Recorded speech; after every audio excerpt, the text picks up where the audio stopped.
Hello everyone, welcome you all for my channel Commerce Insights by Puneet. And I am Puneet Kumar DG, Assistant Professor, Government First Aid College, Baramsagara. In our previous two videos, we have discussed about marginal costing, its concepts and several simple problems. In this video, we will discuss about some of the problems which will be asked for 10 or 15 marks in the examination.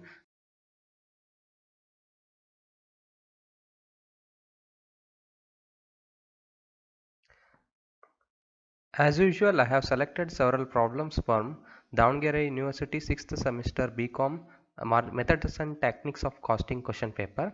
Let us look at problem number 1. Sushmita Company Limited provides the following details. They have provided selling price rupees 40 per unit, direct materials rupees 10 per unit, direct labor rupees 4 per unit, variable manufacturing overhead rupees 7 per unit. Sales commission 10% of sales price. Fixed factory overhead rupees 1,60,000 per annum. Fixed selling overhead rupees 20,000 per annum. The questions asked are: calculate BEP sales value and qualifier. Actually it is quantity. B. Find margin of safety at 20,000 units sales at rupees 40 each. How many units must be sold to earn rupees 1,30,000 profit? Determine revised BEP if fixed factory overhead goes up by rupees 20,000. ಈ problem Davanagere university question ಪೇಪರಲ್ಲಿ 15 ಮಾರ್ಕ್ಸ್ಗೆ ಕೇಳಿರ್ತಕ್ಕಂಥದ್ದು. ಈ ಪ್ರಾಬ್ಲಮಲ್ಲಿ ನಮಗೆ variable cost per unit information ಕೂಡ ಇರುತ್ತೆ, fixed cost information ಕೂಡ ಇರುತ್ತೆ. So ನಾವು ಎಲ್ಲವನ್ನು ಕನ್ಸಿಡರ್ ಮಾಡ್ಕೊಂಡ್ಬಿಟ್ಟು ನಮಗೆ ಕೇಳಿರ್ತಕ್ಕಂತಹ BEP ಆಗಲಿ ಮಾರ್ಜಿನ್ ಆಫ್ ಸೇಫ್ಟಿನ ನಾವು ಇಲ್ಲಿ ಕ್ಯಾಲ್ಕುಲೇಟ್ ಮಾಡ್ತಾ ಹೋಗಬೇಕಾಗತ್ತೆ. Now let us look at the solution for the problem. ಈ ಪ್ರಾಬ್ಲಮ್ ಅಲ್ಲಿ ವೇರಿಯಬಲ್ ಕಾಸ್ಟ್ ಮತ್ತು ಫಿಕ್ಸೆಡ್ ಕಾಸ್ಟ್ನ ಡೈರೆಕ್ಟ್ ಆಗಿ ಕೊಟ್ಟಿಲ್ಲ. ಅವ್ರು ಏನು ಮಾಡಿದ್ದಾರೆ, ಕಾಸ್ಟ್ ಸೆಂಟರ್ಸ್ಗಳನ್ನ ಎಲಿಮೆಂಟ್ಸ್ ವೈಸ್ ಕೊಟ್ಟಿದ್ದಾರೆ. ಹಾಗಾಗಿ ನಾವು ಸಪರೇಟ್ ಆಗಿ ವೇರಿಯಬಲ್ ಕಾಸ್ಟ್ನ ಮತ್ತು ಫಿಕ್ಸೆಡ್ ಕಾಸ್ಟ್ನ ಕ್ಯಾಲ್ಕುಲೇಟ್ ಮಾಡ್ಕೋಬೇಕಾಗತ್ತೆ. First let us calculate variable cost. Computation of total variable cost per unit. ಇಲ್ಲಿ ನೆನ್ಪಿಟ್ಕೋಬೇಕು, ಪರ್ ಯೂನಿಟ್ ಅವ್ರ ಇನ್ಫಾರ್ಮೇಷನ್ ನಮಗೆ ಕೊಟ್ಟಿದ್ದಾರೆ. So we can calculate like this. ಎಲ್ಲ ವೇರಿಯಬಲ್ ಕಾಸ್ಟ್ನ ಟೋಟಲ್ ಮಾಡ್ತಾ ಬಂದರೆ ಆಯಿತು. ಡೈರೆಕ್ಟ್ ಮೆಟೀರಿಯಲ್ rupees 10 ಕೊಟ್ಟಿದ್ದಾರೆ, ಡೈರೆಕ್ಟ್ ಲೇಬರ್ rupees 4 ಕೊಟ್ಟಿದ್ದಾರೆ, ವೇರಿಯಬಲ್ ಮ್ಯಾನುಫ್ಯಾಕ್ಚರಿಂಗ್ ಓವರ್ಹೆಡ್ rupees 7 ಇದೆ, sales overhead 10% on selling price ಅಂತ ಹೇಳಿದ್ದಾರೆ. ಸೆಲ್ಲಿಂಗ್ ಪ್ರೈಸ್ 40 ಇರೋದ್ರಿಂದ 40 ಮೇಲೆ 10% ಮಾಡಿದರೆ ನಮಗೆ 4 ಬರುತ್ತೆ. So total variable cost per unit 25 ಆಗುತ್ತೆ. ಅದೇ ಥರನೇ ಟೋಟಲ್ ಫಿಕ್ಸೆಡ್ ಕಾಸ್ಟ್ನ ಕ್ಯಾಲ್ಕುಲೇಟ್ ಮಾಡಬೇಕು. ಸೊ ಟೋಟಲ್ ಫಿಕ್ಸೆಡ್ ಕಾಸ್ಟ್ನ ಕ್ಯಾಲ್ಕುಲೇಷನ್ ಕೂಡ ಅದೇ ರೀತಿ. ಫಿಕ್ಸೆಡ್ ಫ್ಯಾಕ್ಟ್ರಿ ಓವರ್ಹೆಡ್ 1,60,000 ಕೊಟ್ಟಿದ್ದಾರೆ. ಅದೇ ಥರನೇ ಫಿಕ್ಸೆಡ್ ಸೆಲ್ಲಿಂಗ್ ಓವರ್ಹೆಡ್ 20,000 ಕೊಟ್ಟಿದ್ದಾರೆ. ಸೊ ಟೋಟಲ್ ಫಿಕ್ಸೆಡ್ ಕಾಸ್ಟು 1,80,000 ಆಗುತ್ತೆ. ಇವಾಗ ನಾವು ಈ ಎರಡು ಇನ್ಫಾರ್ಮೇಷನ್ ಬೇಸ್ ಮೇಲೆ ನಾವು ಕಾಂಟ್ರಿಬ್ಯೂಷನ್ ಕ್ಯಾಲ್ಕುಲೇಟ್ ಮಾಡ್ಕೋಬೋದು. Contribution per unit is equals to selling price per unit minus variable cost per ಯೂನಿಟ್ನ ಮಾಡ್ಬೋದು. ಸೆಲ್ಲಿಂಗ್ ಪ್ರೈಸ್ ಪರ್ ಯೂನಿಟ್ 40 ಇದೆ, ವೇರಿಯಬಲ್ ಕಾಸ್ಟ್ ಪರ್ ಯೂನಿಟ್ 25 ನಾವು ಈಗ ಕ್ಯಾಲ್ಕುಲೇಟ್ ಮಾಡಿದ್ದೀವಿ. ಸೊ 40 ಮೈನಸ್ 25 ಮಾಡಿದರೆ rupees 15 ಬರುತ್ತೆ. This is contribution per unit, ನಮಗೆ information ಸಿಗುತ್ತೆ. ಅದೇ ಥರನೇ ಪಿ ವಿ ರೇಷಿಯೋ ಕ್ಯಾಲ್ಕುಲೇಟ್ ಮಾಡ್ಬೋದು. P V ratio is equals to contribution divided by sales. ಇಲ್ಲಿ ಕಾಂಟ್ರಿಬ್ಯೂಷನ್ ಪರ್ ಯೂನಿಟ್ ಇದೆ, ಹಾಗೆ ಅದೇ ರೀತಿಯೇ ಸೆಲ್ಲಿಂಗ್ ಪ್ರೈಸ್ ಪರ್ ಯೂನಿಟ್ ಕೂಡ ಇದೆ. Contribution per unit 15 divided by selling price per unit 40 ಆಗುತ್ತೆ. ಸೊ ನಾವು ಇದನ್ನು ಮಾಡಿದರೆ ನಮಗೆ ಆನ್ಸರ್ 0.375 ಬರುತ್ತೆ, or we can write it as 37.5%. So ನಮಗೆ ಈ ರೀತಿ ಕ್ಯಾಲ್ಕುಲೇಷನ್ ಮಾಡ್ಕೊಂಡಿರೋದ್ರಿಂದ ಕಾಂಟ್ರಿಬ್ಯೂಷನ್ ಇನ್ಫಾರ್ಮೇಷನ್ ಸಿಕ್ತು, ಪಿ ವಿ ರೇಷಿಯೋ ಇನ್ಫಾರ್ಮೇಷನ್ ಸಿಕ್ತು. ಇದರಿಂದ ನಾವು ಉಳಿದಿರ್ತಕ್ಕಂತಹ ಎಲಿಮೆಂಟ್ಸ್ಗಳನ್ನು ಈಸಿಯಾಗಿ ಕ್ಯಾಲ್ಕುಲೇಟ್ ಮಾಡ್ಬೋದು. ಈಗ ನಮಗೆ ಪಿ ವಿ ರೇಷಿಯೋ ಮತ್ತು ಕಾಂಟ್ರಿಬ್ಯೂಷನ್ ಇನ್ಫಾರ್ಮೇಷನ್ ಗೊತ್ತಾಗಿರೋದ್ರಿಂದ ಅವ್ರ ಕ್ವಶನಲ್ಲಿ ಕೇಳಿರ್ತಕ್ಕಂಥ ಒಂದೊಂದೇ ರಿಕ್ವಿಸಿಟ್ಸ್ನ ಕ್ಯಾಲ್ಕುಲೇಟ್ ಮಾಡ್ತಾ ಹೋಗೋಣ. ಫಸ್ಟ್ ಒನ್ ಅವ್ರು ಕೇಳಿರೋದು ಬ್ರೇಕ್ ಇವನ್ ಸೇಲ್ಸ್ ಹಾಗೂ ಬ್ರೇಕ್ ಇವನ್ ಕ್ವಾಂಟಿಟಿ ಎರಡನ್ನೂ ನಾವು ಕ್ಯಾಲ್ಕುಲೇಟ್ ಮಾಡಬೇಕಾಗತ್ತೆ. ಮೊದಲಿಗೆ ಬ್ರೇಕ್ ಇವನ್ ಸೇಲ್ಸ್ ರೆವೆನ್ಯೂನ ಕ್ಯಾಲ್ಕುಲೇಟ್ ಮಾಡೋಣ. ಅಂದರೆ BEP in rupees is equals to fixed cost divided by P V ratio. ಈ ಫಾರ್ಮುಲಾನ ನಾವಿಲ್ಲಿ ಅಪ್ಲೈ ಮಾಡ್ತೀವಿ. ಟೋಟಲ್ ಫಿಕ್ಸೆಡ್ ಕಾಸ್ಟ್ನ ನಾವು ಕ್ಯಾಲ್ಕುಲೇಟ್ ಮಾಡಿದ್ವಿ rupees 1,80,000 divided by P V ratio 0.375 ಅಥವಾ 37.5% ಅಂತ ತಗೊಂಡ್ರೂ ಆಗುತ್ತೆ. ಸೊ ನಮಗೆ ಫೈನಲ್ ಆನ್ಸರ್ ಎಷ್ಟು ಬರುತ್ತೆ? Rupees 4,80,000. This is break even sales revenue ಅಥವಾ BEP in rupees. Next break even ಕ್ವಾಂಟಿಟಿನ ನಾವು ಕ್ಯಾಲ್ಕುಲೇಟ್ ಮಾಡಬೇಕು. ನಥಿಂಗ್ ಬಟ್ BEP ಇನ್ ಯೂನಿಟ್ಸ್ನ ನಾವು ಇಲ್ಲಿ ಕ್ಯಾಲ್ಕುಲೇಟ್ ಮಾಡ್ತೀವಿ. Formula fixed cost divided by contribution per ಯೂನಿಟ್ನ ನಾವು ಇಲ್ಲಿ ಅಪ್ಲೈ ಮಾಡ್ತೀವಿ. ಫಿಕ್ಸೆಡ್ ಕಾಸ್ಟ್ ರುಪೀಸ್ 1,80,000 ಇದೆ, ಕಾಂಟ್ರಿಬ್ಯೂಷನ್ ಪರ್ ಯೂನಿಟ್ ರುಪೀಸ್ 15 ಇದೆ. ನಾವು ಇದನ್ನು ಕ್ಯಾಲ್ಕುಲೇಟ್ ಮಾಡ್ಕೊಂಡಿದ್ದೀವಿ. 1,80,000 ಡಿವೈಡೆಡ್ ಬೈ 15 ಮಾಡಿದರೆ ನಮಗೆ 12,000 ಬರುತ್ತೆ. This is 12,000 units. BEP quantity is 12,000 units and break even sales revenue is rupees 4,80,000. Next requisite ಅವರು ನಮಗೆ ಕೇಳಿರ್ತಕ್ಕಂಥದ್ದು margin of safety at 20,000 units and sales at rupees 40 each ಅನ್ನೋ ಇನ್ಫಾರ್ಮೇಷನ್ ಕೊಟ್ಟಿದ್ದಾರೆ. ಅಂದರೆ ಇಲ್ಲಿ ಯೂನಿಟ್ಸ್ನ ಅವರೇ ಸ್ಪೆಸಿಫೈ ಮಾಡಿದ್ದಾರೆ, ಸೆಲ್ಲಿಂಗ್ ಪ್ರೈಸ್ನು ಕೂಡ ಅವರೇ ಸ್ಪೆಸಿಫೈ ಮಾಡಿದ್ದಾರೆ. ಹಾಗಾಗಿ ಮೊದಲಿಗೆ ನಾವು ಆ್ಯಕ್ಚುಯಲ್ ಸೇಲ್ಸ್ ಎಷ್ಟಾಗುತ್ತೆ ಅಂತ ಕ್ಯಾಲ್ಕುಲೇಟ್ ಮಾಡಬೇಕು. 20,000 ಯೂನಿಟ್ಸ್ನ ನಾವು 40 ರುಪೀಸ್ ಹಂಗೆ ಸೇಲ್ ಮಾಡಿದರೆ ನಮಗೆ ರುಪೀಸ್ 8 ಲ್ಯಾಕ್ ಬರುತ್ತೆ. ಯಾಕೆ ಅಂದರೆ ಮಾರ್ಜಿನ್ ಆಫ್ ಸೇಫ್ಟಿ ಫಾರ್ಮುಲಾ ಇರ್ತಕ್ಕಂಥದ್ದು actual sales minus BEP sales ಮಾಡಲಿಕ್ಕೆ ನಮಗೆ ಇದು ವ್ಯಾಲ್ಯೂ ನಮಗೆ ಇನ್ಫಾರ್ಮೇಷನ್ ಬೇಕಾಗಿರ್ತದೆ. ಸೊ ಹಾಗಾಗಿ ಇಲ್ಲಿ ಆ್ಯಕ್ಚುಯಲ್ ಸೇಲ್ಸ್ ರುಪೀಸ್ ನಾವು 8 ಲ್ಯಾಕ್ ಕ್ಯಾಲ್ಕುಲೇಟ್ ಮಾಡಿದ್ದೀವಿ. ಆಲ್ರೆಡಿ ಪ್ರೀವಿಯಸ್ಲಿ ನಾವು BEP ಸೇಲ್ಸ್ ಕೂಡ ಕ್ಯಾಲ್ಕುಲೇಟ್ ಮಾಡಿರೋದ್ರಿಂದ ನಾವು ಇದನ್ನು ಅಪ್ಲೈ ಮಾಡ್ಬೋದು. Actual sales rupees 8 lac minus BEP sales rupees 4,80,000 ಮಾಡಿದರೆ ನಮಗೆ ಆನ್ಸರು ರುಪೀಸ್ 3,20,000 ಬರುತ್ತೆ. ಮಾರ್ಜಿನ್ ಆಫ್ ಸೇಫ್ಟಿನ ನಾವು ಈ ರೀತಿಯಾಗಿ ಕ್ಯಾಲ್ಕುಲೇಟ್ ಮಾಡಿದ್ದೀವಿ. Then the last one asked is the sales required to earn a profit of rupees 40,000 ಅಂತಂದು ಹೇಳಿ ಕೇಳಿದ್ದಾರೆ. ಇದಕ್ಕೆ ನಾವು ಡಿಸೈರ್ಡ್ ಪ್ರಾಫಿಟ್ ಎಂದು ಫಾರ್ಮುಲಾನ ಅಪ್ಲೈ ಮಾಡ್ತೀವಿ. Sales is equals to fixed expenses plus desired profit divided by PV ratio. ಈ ಫಾರ್ಮುಲಾನ ಅಪ್ಲೈ ಮಾಡ್ತೀವಿ. ಇಲ್ಲಿ ನಾವು ಫಿಕ್ಸೆಡ್ ಎಲ್ಲದನ್ನು ಸಬ್ಸ್ಟಿಟ್ಯೂಟ್ ಮಾಡಿದರೆ sales is equals to 1,80,000 plus desired profit 40,000 divided by PV ratio ನಾವು 0.375ನ ಅಪ್ಲೈ ಮಾಡ್ತೀವಿ. ಅಲ್ಲಿಗೆ 2,20,000 ಡಿವೈಡೆಡ್ ಬೈ 0.375 ಆಗುತ್ತೆ. ಇದನ್ನು ನಾವು ಡಿವೈಡ್ ಮಾಡಿದರೆ ನಮಗೆ ರುಪೀಸ್ 5,86,667 ನಮಗೆ ಬರುತ್ತೆ. ಇದು ನಮಗೆ ಡಿಸೈರ್ಡ್ ಸೇಲ್ಸ್ ಅಂದರೆ ಅರ್ಥ ನಾವು ಸೇಲ್ಸ್ ವ್ಯಾಲ್ಯೂನ 5,86,667 ಅಷ್ಟು ಮಾಡಿದರೆ ನಮಗೆ ಪ್ರಾಫಿಟ್ 40,000 ಅರ್ನ್ ಮಾಡ್ತೀವಿ. Next element asked is revised break-even point if fixed factory overhead goes up by rupees 20,000. ಇಲ್ಲಿ ನಮಗೆ ಕೇಳ್ತಾ ಇರೋದು ಫ್ಯಾಕ್ಟ್ರಿ ಓವರ್ಹೆಡ್ ಚೇಂಜ್ ಆದರೆ ಅಂದರೆ 20,000 ಅಷ್ಟು ಇನ್ಕ್ರೀಸ್ ಆದರೆ ಬ್ರೇಕ್ ಇವನ್ ಪಾಯಿಂಟ್ ಏನಾಗಿರುತ್ತೆ ಅಂತ. ಸೊ ಫಸ್ಟ್ ನಾವು ನ್ಯೂ ಟೋಟಲ್ ಫಿಕ್ಸೆಡ್ ಕಾಸ್ಟ್ನ ಕ್ಯಾಲ್ಕುಲೇಟ್ ಮಾಡ್ಕೋಬೇಕು.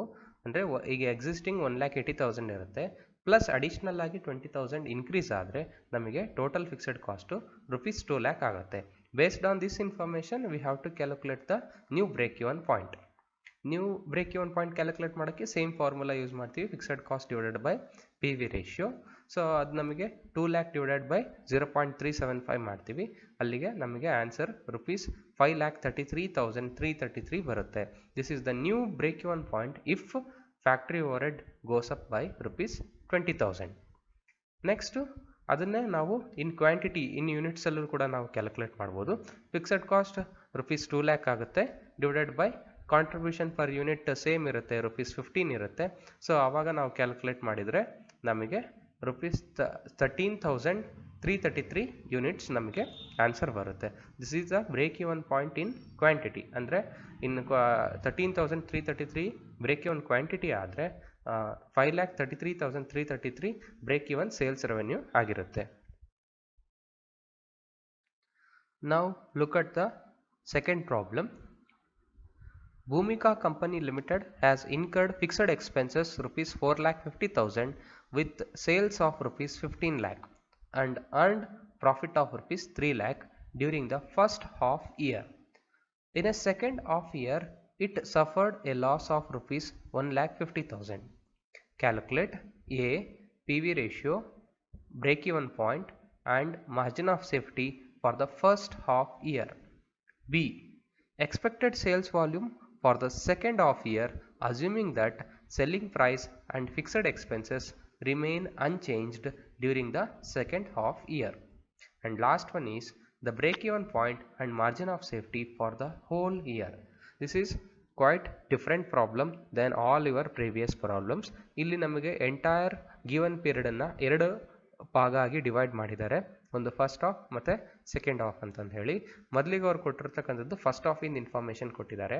ಫಸ್ಟ್ ಹಾಫಲ್ಲಿ ₹4,50,000 ಫಿಕ್ಸ್ಡ್ ಎಕ್ಸ್ಪೆನ್ಸಸ್ ಆಗಿದೆ, ಸೇಲ್ಸ್ 15 lakh ಆಗಿದೆ ಮತ್ತು ಪ್ರಾಫಿಟ್ 3 lakh ಆಗಿದೆ. During the first half year. Second half ಇಯರಲ್ಲಿ ಬೇರೆ ಏನು ಇನ್ಫಾರ್ಮೇಷನ್ ಮೆನ್ಷನ್ ಮಾಡಿಲ್ಲ, ಆದರೆ there is a loss of ₹1,50,000 ಅಂತ ಇನ್ಫಾರ್ಮೇಷನ್ ಕೊಟ್ಟಿದ್ದಾರೆ. ಸೊ ನಾವು ಈ ಇನ್ಫಾರ್ಮೇಷನ್ ಬೇಸ್ಡ್ ಮೇಲೆ ನಾವು ಉಳಿದಿರ್ತಕ್ಕಂಥ ಕ್ಯಾಲ್ಕುಲೇಷನ್ ಮಾಡಬೇಕು. ಮೊದಲಿಗೆ ಅವ್ರು ಕೇಳಿರ್ತಕ್ಕಂಥದ್ದು ಪಿ ವಿ ರೇಷಿಯೋ, BEP ಮತ್ತು ಮಾರ್ಜಿನ್ ಆಫ್ ಸೇಫ್ಟಿನ ಫಸ್ಟ್ ಹಾಫ್ ಇಯರ್ಗೆ ಮಾತ್ರ ಕ್ಯಾಲ್ಕುಲೇಟ್ ಮಾಡಬೇಕು. ಅದಾದಮೇಲೆ expected sales volume for the second half year, assuming that ಅವ್ರು ಹೇಳ್ತಾ ಇದ್ದಾರೆ, assume that selling price and fixed expenses remain unchanged. ಅಂದರೆ ಸೆಲ್ಲಿಂಗ್ ಪ್ರೈಸ್ ಆಗಲಿ ಫಿಕ್ಸ್ಡ್ ಎಕ್ಸ್ಪೆನ್ಸಸ್ಸು ಚೇಂಜ್ ಆಗಲ್ಲ ಸೆಕೆಂಡ್ ಹಾಫ್ ಇಯರಲ್ಲಿ. ಆ ರೀತಿ ಅಸ್ಯೂಮ್ ಮಾಡಿಕೊಂಡು expected sales volume for the second half ಇಯರ್ನ ಕ್ಯಾಲ್ಕುಲೇಟ್ ಮಾಡಿ ಅಂತ ಹೇಳ್ತಾ ಇದ್ದಾರೆ. Now let us look at the solution part. First let us make calculations only for the first half year. Contribution is equals to fixed cost plus profit. ನಮಗೆ ಈ formula ಗೊತ್ತಿದೆ. For first half year ಮಾತ್ರ ನಾವು contribution calculate ಮಾಡ್ತೀವಿ. So that is 4,50,000 fixed cost plus profit for first half year is 3 lakh. So the ₹7,50,000 is the contribution value for the first half year. Then let us calculate PV ratio. PV ratio formula is contribution divided by sales. Contribution is ₹7,50,000 divided by sales is 15 lakh for the first half year, and the answer is 0.5 or 50%. This is the PV ratio. Next thing is asked is break-even point in rupees, that is break-even sales revenue. Break-even point in rupees is equals to fixed cost divided by PV ratio. Fixed cost is ₹4,50,000 divided by PV ratio is 0.5 or 50%. Then the answer is ₹9 lakh. This is the break-even sales revenue for the first half year. Next, margin of safety. Margin of safety formula is actual sales minus break-even sales. Actual sales is ₹15 lakh and minus break-even sales as we have calculated, that is ₹9 lakh. 15 lakh minus 9 lakh, it is ₹6 lakh. ಈ ಥರ ನಾವು ಇದನ್ನ calculations only for first half year ಮಾಡಿದ್ವಿ. This is the requisite of the first question. ಇದನ್ನ ನಾವು calculate ಮಾಡಿದ್ವಿ. Then we have to forward for next requisite which is asked in the problem. Next thing asked in the problem is the expected sales for second half year. ಇಲ್ಲಿ ನಮಗೆ second half year ಅಲ್ಲಿ profit ಆಗಿಲ್ಲ, loss ಆಗಿದೆ. So ಇದನ್ನ consideration ಮಾಡಿಕೊಂಡು ಇಲ್ಲಿ ನಾವು desired sales ಅನ್ನ ಕ್ಯಾಲ್ಕುಲೇಟ್ ಮಾಡೋಕ್ಕೆ sales is equals to fixed expenses plus profit ತಗೊಂತಾ ಇದ್ವಲ್ಲ, ಅದ್ರ ಬದಲು minus loss divided by PV ರೇಷಿಯೋನ ಇಲ್ಲಿ ನಾವು ಫಾರ್ಮುಲಾ ಆಗಿ ಕನ್ಸಿಡರ್ ಮಾಡ್ತೀವಿ. By substituting values in this formula will get sales is equals to 4,50,000 minus 1,50,000 divided by PV ratio 0.50. that is 4,50,000 minus 1,50,000 ಮಾಡಿದರೆ 3 lakh ಆಗುತ್ತೆ. 3 lakh divided by 0.50 and we will get answer ₹6 lakh. This is the sales value for the second half year, expected sales value. And then next factor which is asked is break-even point and margin of safety for the whole year. ಅಂದರೆ ಪೂರ್ತಿ ಒಂದು ವರ್ಷಕ್ಕೆ ಎಷ್ಟಾಗುತ್ತೆ ಅಂತ ನಾವು ಇಲ್ಲಿ calculate ಮಾಡಬೇಕು. First one is break-even point in rupees, and for that we will have the same formula, that is fixed cost divided by PV ratio, but we need to consider fixed cost for the whole year. If the fixed cost for first half year is 4,50,000 and there will be no change in the fixed cost for the second half year, then for the second half year also the fixed cost will be 4,50,000 only. So 4,50,000 plus 4,50,000 divided by PV ratio 0.50 ನಾವಿಲ್ಲಿ ಮಾಡ್ತೀವಿ. ಅಂದರೆ ಎರಡೂ ಪಾರ್ಟಿನಗೂ ಕೂಡ fixed cost same 4,50,000 ಕೂಡ ಇರುತ್ತೆ. So final answer will get ₹18 lakh. ಅಂದರೆ ಅಲ್ಲಿ 9 lakh divided by ₹0.50 ಆಗುತ್ತೆ. That is ₹18 lakh will be the break even point for the whole year. Then margin of safety ಅದನ್ನು ಕ್ಯಾಲ್ಕುಲೇಟ್ ಮಾಡಬೇಕು. ಮಾರ್ಜಿನ್ ಆಫ್ ಸೇಫ್ಟಿಗೆ actual sales minus break even sales ಮಾಡ್ತೀವಿ. Actual sales 15 lakh for the first half year plus 6 lakh for the second half year. Expected sales ನಾವು calculate ಮಾಡಿದ್ವಿ. That expected sales will be the sales for the second half year. ಅಲ್ಲಿಗೆ 15 lakh plus 6 lakh ಮಾಡಿದರೆ ನಮಗೆ 21 lakh ಬರುತ್ತೆ. So ಅದೇ 21 ಲ್ಯಾಕ್ನ ನಾವು ಇಲ್ಲಿ consider ಮಾಡ್ಕೊಂಡ್ಬಿಟ್ಟು ನಾವು ಮಾರ್ಜಿನ್ ಆಫ್ ಸೇಫ್ಟಿನ ಕ್ಯಾಲ್ಕುಲೇಟ್ ಮಾಡ್ತೀವಿ.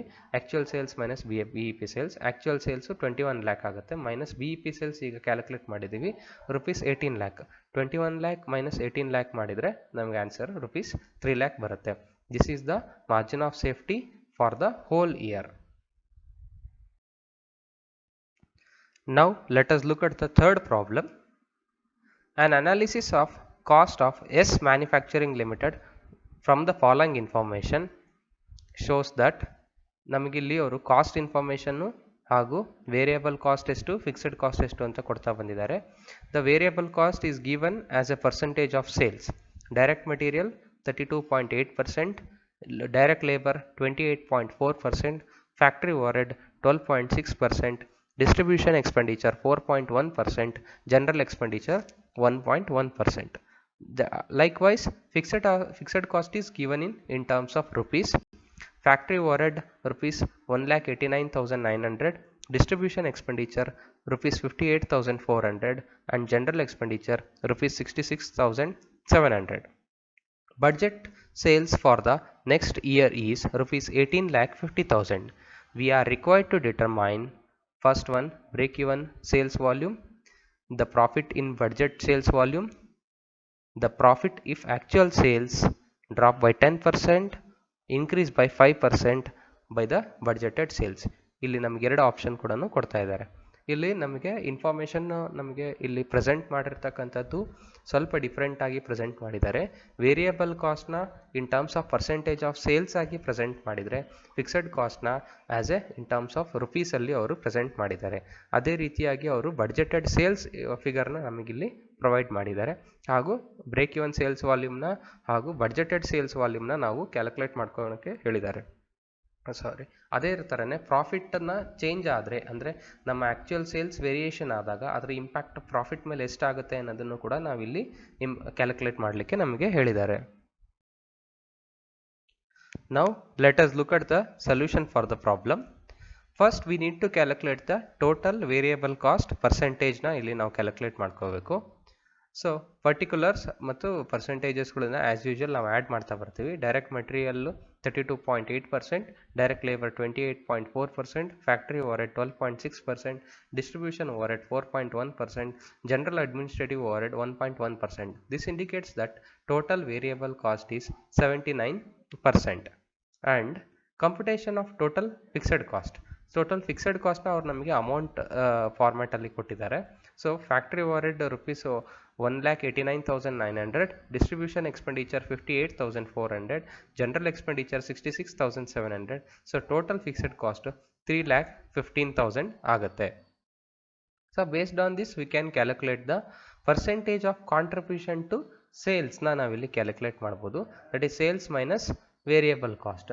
ನಾವು ಸೇಲ್ಸ್ನ 100 ಅಂತ ಕೌಂಟ್ ಮಾಡ್ಕೊಂಡ್ರೆ ನಮ್ಮ ವೇರಿಯಬಲ್ ಕಾಸ್ಟು 79 ಇರುತ್ತೆ. ಯಾಕೆಂದರೆ ನಮಗೆ 79% of sales will be the variable cost. ಹಾಗಾಗಿ will consider sales as 100 minus variable cost 79. So ಅಲ್ಲಿಗೆ ಟೋಟಲ್ ಕಾಂಟ್ರಿಬ್ಯೂಷನ್ ಟು ಸೇಲ್ಸ್ ಏನಾಗುತ್ತೆ 21 ಆಗುತ್ತೆ. That is will assume that 21%. And PV ratio that is contribution divided by sales ಆಗುತ್ತೆ. That is 21 divided by 100 ಮಾಡ್ಕೊಂಡ್ರೆ 0.21 R 21% ಬರುತ್ತೆ. ನಾವು ಇದನ್ನು ಇದೇ ರೀತಿ ಮಾಡಬೇಕು ಅಂತೇನಿಲ್ಲ. ಡೈರೆಕ್ಟಾಗಿ ನಾವು 21%ನೇ ನಾವು PV ರೇಷಿಯೋ ಅಂತಂದು ಹೇಳಿ ಮೆನ್ಷನ್ ಮಾಡ್ಬೋದು. Because PV ratio indicates the percentage of contribution in sales revenue. The break-even sales revenue calculation first ನಾವು ಮಾಡೋಣ. Break-even sales revenue that is BEP in rupees is equals to fixed cost divided by PV ratio. Fixed cost 3,15,000 ಇದೆ, ನಾವು total fixed cost calculate ಮಾಡಿದ್ದೀವಿ. Divided by PV ratio 0.21 ನಾವು consider ಮಾಡಿದರೆ ನಮಗೆ answer rupees 15 lakh ಬರುತ್ತೆ. This is the break even sales revenue.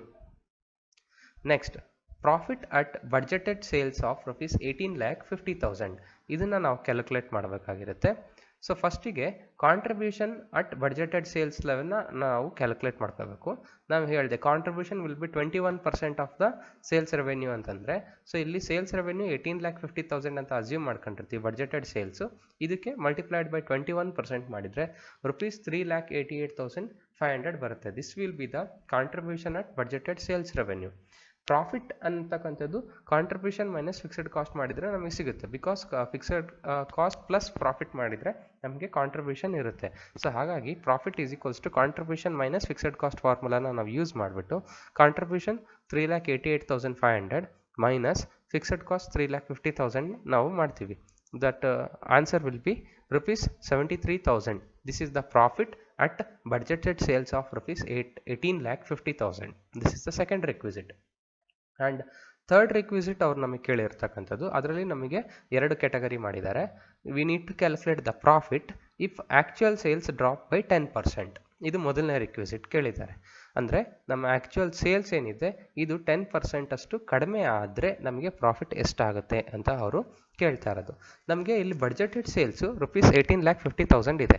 ಇದು actually 10% decline ಆದರೆ, drop ಆದರೆ ಅಥವಾ ಡಿಕ್ರೀಸ್ ಆದರೆ ಆವಾಗ ನಾವೇನು ಮಾಡಬೇಕು, ಲೆಸ್ ಮಾಡ್ತೀವಿ. 10% ಡಿಕ್ಲೈನ್ ಆಗುತ್ತೆ. 10% ಆಫ್ 18,50,000 ಮಾಡಿದರೆ 1,85,000 ನಮಗೆ ಬರುತ್ತೆ. ಸೊ 18,50,000ಅಲ್ಲಿ 1,85,000 ಲೆಸ್ ಮಾಡಿದರೆ ನಮಗೆ ಆ್ಯಕ್ಚುಯಲ್ ಸೇಲ್ಸು 16,65,000 ಬರುತ್ತೆ. Based on this actual sales V can calculate other things. Contribution calculate ಮಾಡ್ಬೋದು. ಕಾಂಟ್ರಿಬ್ಯೂಷನ್ 21% ಆಫ್ ದ ಸೇಲ್ಸ್ ಅಂತ ನಮಗೆ ಗೊತ್ತಿದೆ. ಸೊ ಈ 16,65,000 ಮೇಲೆ 21% ಕ್ಯಾಲ್ಕುಲೇಟ್ ಮಾಡಿದರೆ 3,49,650 ನಮಗೆ ಕಾಂಟ್ರಿಬ್ಯೂಷನ್ ಬರುತ್ತೆ. ಈ ಕಾಂಟ್ರಿಬ್ಯೂಷನಲ್ಲಿ ಫಿಕ್ಸೆಡ್ ಎಕ್ಸ್ಪೆನ್ಸಸ್ 3,15,000 ಲೆಸ್ ಮಾಡಿದರೆ profit will be 34,650. If actual sales drop by 10%, then profit will be rupees 34,650. Next requisite is the profit if actual sales increase by 5%. ಅಂದರೆ ನಮ್ಮ ಬಡ್ಜೆಟೆಡ್ ಸೇಲ್ಸ್ಗಿಂತನೂ ಆ್ಯಕ್ಚುಯಲ್ ಸೇಲ್ಸು 5% ಅಷ್ಟು ಜಾಸ್ತಿ ಆದರೆ ಆವಾಗ ಅದಕ್ಕೆ ಪ್ರಾಫಿಟ್ ಮೇಲೆ ಇಂಪ್ಯಾಕ್ಟ್ ಏನಾಗುತ್ತೆ ಅಂತ ನಾವಿಲ್ಲಿ ಕ್ಯಾಲ್ಕುಲೇಟ್ ಮಾಡಬೇಕಾಗುತ್ತೆ. Budgeted sales will B 18,50,000. ಇದಕ್ಕೆ ಆ್ಯಡ್ 5% ಇನ್ಕ್ರೀಸ್ ಆಗಿರ್ತಕ್ಕಂಥ ವ್ಯಾಲ್ಯೂನ ಆ್ಯಡ್ ಮಾಡ್ತೀವಿ. 18,50,000 ಮೇಲೆ 5%ನ ನಾವು ಕ್ಯಾಲ್ಕುಲೇಟ್ ಮಾಡಿದರೆ 92,500 ಬರುತ್ತೆ. ಸೊ ಇವಾಗ 18,50,000 ಪ್ಲಸ್ 92,500 ಮಾಡಿದರೆ 19,42,500 ಆಗುತ್ತೆ. This will be the new actual sales ಆಗುತ್ತೆ. So based on this new actual sales ನಾವು ಕಾಂಟ್ರಿಬ್ಯೂಷನ್ ಕ್ಯಾಲ್ಕುಲೇಟ್ ಮಾಡ್ಕೋಬೋದು. ಕಾಂಟ್ರಿಬ್ಯೂಷನ್ 21% ಆಫ್ ಸೇಲ್ಸ್ ಇರುತ್ತೆ. 19,42,500 ಇಂಟು 21% ಮಾಡಿದರೆ 4,07,925 ನಮಗೆ ಆನ್ಸರ್ ಬರುತ್ತೆ. ಸೊ ಈ 4,07,925 ಲೆಸ್ ಫಿಕ್ಸ್ಡ್ ಎಕ್ಸ್ಪೆನ್ಸಸ್ನ ಮಾಡಿದರೆ, ದಟ್ ಈಸ್ 3,15,000 ಲೆಸ್ ಮಾಡಿದರೆ we will get profit of rupees 92,925 ನಮಗೆ ಪ್ರಾಫಿಟ್ ಆಗಿ ಸಿಗುತ್ತೆ. So we will get 92,925 rupees as profit if actual budgeted sales increase by 5%. ಈ ರೀತಿಯಾಗಿ ನಾವು ಕೆಲವೊಂದು 15 ಮಾರ್ಕ್ಸಿಗೆ ಬರುವಂತಹ ಇಂಪಾರ್ಟೆಂಟ್ ಕ್ವಶನ್ಸ್ಗಳನ್ನ ನಾವಿಲ್ಲಿ ಡಿಸ್ಕಸ್ ಮಾಡಿದ್ದೀವಿ. ಇನ್ನು ಹೆಚ್ಚಿನ ಕ್ವಶನ್ಸ್ಗಳನ್ನ ನೀವು ರೆಫರ್ ಮಾಡ್ಬೋದು. Cost accounting by Jain and Narang ಅಥವಾ advanced cost accounting by Ravi M Kishore, ಈ ಟೆಕ್ಸ್ಟ್ ಬುಕ್ಸ್ಗಳನ್ನ ರೆಫರ್ ಮಾಡ್ಬೋದು. ಅಥವಾ ICAI ಅವ್ರದ್ದು study material, cost accounting study material ಅವ್ರ ವೆಬ್ಸೈಟಲ್ಲಿ ಸಿಗುತ್ತೆ, ನೀವು ಅದನ್ನು ಕೂಡ ರೆಫರ್ ಮಾಡ್ಬೋದು. Thank you for watching the video, and if you like it and if you find it useful, please share with others. Like it, subscribe it and share it. Thank you.